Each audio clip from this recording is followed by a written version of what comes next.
Nani join అయి ఉన్నారు. YSR Congress party senior నాయకులు. నాని గారు, ఈరోజు మోదీ టూర్ జరిగింది.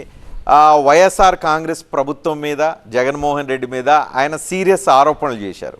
ఆరోపణలు మళ్ళీ నేను రిపీట్ చేయాల్సిన అవసరం లేదు, మీరు ఆల్రెడీ నోటీస్ చేసి ఉంటారు. వాటికి మీరు ఇచ్చే సమాధానం ఏంటి? అంటే మోడీ గారికి ఎన్నికలకి ఆయన పిట్టల దొరకదలాగా ఏదో చెప్పుకుంటూ వెళ్తూ ఉంటాడు సార్. ఆయన కోటు, ఆయన మాట దేనికి సూట్ అవ్వదు ఒకదానికొకటి. ఆయన ఆంధ్ర రాష్ట్రంలోకి వచ్చి అడుగు పెట్టేటువంటి అర్హత ఉందా? ఈ రాష్ట్రానికి ఏం మేలు చేశాడు ఆయన?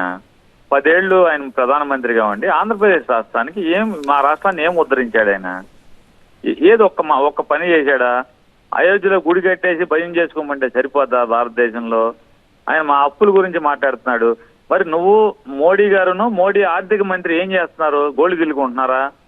మేము ఈ రాష్ట్రం అప్పులు కుప్ప అయితే మేము మా అర్హత మించి మాకు అప్పు పుట్టాల్సిన దానికంటే కూడా ఎక్కువ అప్పులు చేస్తుంటే మోడీ ఏం చేస్తున్నాడు? మరి నిర్మలా సీతారామన్ ఏం చేస్తుంది? అసలు కేంద్ర ప్రభుత్వం నిద్రపోతుందా? మరి నిద్రపోతుందా? మాకు కేంద్ర ప్రభుత్వం ఆంధ్రప్రదేశ్ భారతదేశంలో విద్యని పెంపొందించడంలో మొట్టమొదటి రాష్ట్రం, కేరళని కూడా అధిగమించి మొదటి రాష్ట్రం కింద మాకు అవార్డు ఇచ్చింది కేంద్ర ప్రభుత్వం విద్యను డెవలప్ చేయడంలో. అలాగే కేంద్ర ప్రభుత్వం మాకు సర్టిఫికెట్ ఇచ్చింది. ఏమని? మన తలసరి ఆదాయం పెరగటంలో చంద్రబాబు నాయుడు మోడీ కలిసి ప్రభుత్వాన్ని ఏర్పాటు చేసి వాళ్ళు 5 ఏళ్లు నడిపితే ఇక్కడ తలసరి ఆదాయం 1,51,000 ఉంటే ఇవాళ 2,09,000 రూపాయలు తలసరి ఆదాయం ఉంది. జగన్మోహన్ రెడ్డి గారు 5 ఏళ్ళు ప్రభుత్వం పూర్తయ్యేప్పుడు కానీ మోడీ ప్రభుత్వం మాకు సర్టిఫికెట్ ఇచ్చింది. మరి మా తలసరి ఆదాయం పెరిగిందంటే, ఆంధ్రప్రదేశ్ రాష్ట్రంలో పౌరుల యొక్క తలసరి ఆదాయం పెరిగిందంటే దానికి కారణం మరి జగన్మోహన్ రెడ్డి అయితే మరి మేము బాగు చేస్తున్నట్టే కదా.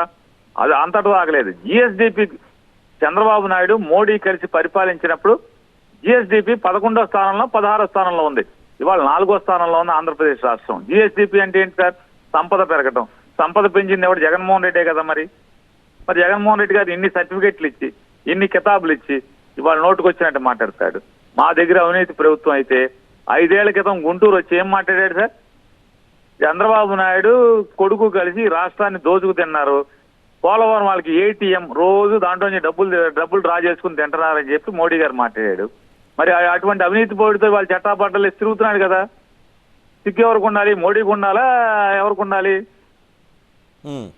సో ఎన్డీఏ అంటే డెవలప్మెంట్ సార్. మేమైతే చెప్తున్నా సార్, జగన్మోహన్ రెడ్డి గారు, వైఎస్ఆర్ కాంగ్రెస్ పార్టీ మేము కోరుకున్నది మనస వాచ కర్మేణ్యేన భగవంతుడిని ప్రార్థిస్తున్నాం. ఎన్డీఏకి అత్యవసర మార్కులతో మాత్రమే ఎన్డీఏ ప్రభుత్వం పోవాలి, లేదా వచ్చినా కూడా అత్యవసర మార్కులతో మాత్రమే రావాలి. వీళ్ళ అహంకారం, వీళ్ళ అంటే ఇక దాన్ని ఏం చెప్పాలో తెలీదు. వాళ్ళ ఇష్టారాజ్యం, ఇది ఒక నియంత్రణ పాలన అయిపోయే పరిస్థితి ఉంది. దేశాన్ని చిన్నాభిన్నం చేసే పరిస్థితి. వాళ్ళు ఏం తలుచుకుంటే అది చేసేటువంటి. కాబట్టి ఎన్డీఏకి ఎట్టి పరిస్థితుల్లో అత్యవసర మార్కు అసలు రాకుండా పోవాలి ఎన్డీఏ పాలన, లేదా పాస్ అయినా అత్యవసర మార్కులతో పాస్ అవ్వాలి. బొటాబొట్టిగా ఇన్ని కలగూరగంప అందరి మీద ఆధారపడి, ఏకపక్షంగా కాకుండా అందరి మీద ఆధారపడి అధికారం వచ్చేట్టయినా మేము రావాలని భగవంతుని కోరుకుంటున్నాం. ఎన్డీఏ వద్దంటే ఇండియా కూటమి రావాలి. మీకు అది ఓకేనా? ఎవడొచ్చినా సార్ ఒకటే మేము కోరుకునేది ఏంటి?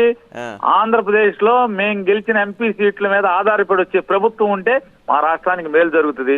మేము టర్మ్స్ డిక్లేర్ చేస్తాం. అది ఎవడైతే ఎన్డీఏ అయితే ఇండియా అయితే ఎవడైతే మాకేంటి సార్? మా రాష్ట్రానికి ఎవడిస్తాడో హామీ, రాతపూర్వకమైన హామీ ఇస్తే మేము వాళ్ళకి మద్దతు ఇస్తాం. మా హామీ మీరాడు, మా రాష్ట్రానికి అన్యాయం చేస్తాడు, ఆ మద్దతును వెనక్కి తీసుకుంటాం, గవర్నమెంట్ని పడేస్తాం.